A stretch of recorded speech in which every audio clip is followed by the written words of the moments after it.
In the last couple of weeks, you have seen me on stage, maybe talking about the future of the service provider models, AI models, sovereign cloud, and things like that.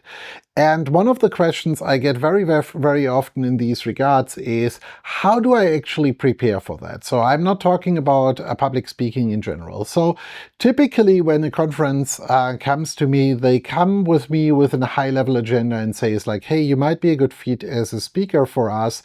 What would be potential overlays? How could we actually link your storyline to the conference? And then based on that, we start working on ideas. So this is typically something I do together also with my assistant. We go through what have we talked about in social media lately.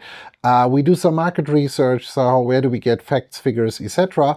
And then we start to create like a printed storyline, which is typically what you see as the outline as part of the agenda at conferences. Once that outline and storyline exists, we work on the presentation and story. And don't forget, it's actually in many cases, these presentations are a few minutes, 10, 15 minutes. It's rarely that you get much longer for these types of keynotes or presentations. So it is more important that you are point on, that you are actually really within the timeline. So we rehearse the content a few times before we go on stage.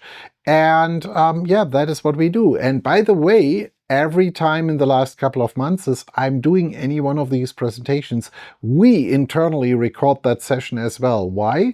For learning purposes. I want to understand is like, how am I present on stage? How am I presenting the content? Where do I have blocks where we actually go off track, where we go into tracks which are not planned? But also at the same point in time, we create content out of it. This could be your next real story whatsoever you see out of it. So that was my point on how we prepare for public speaking and everything else. If you have any questions, if you have any opinions on that, feel free to drop them down in the notes, and I'm happy to answer your questions on that one.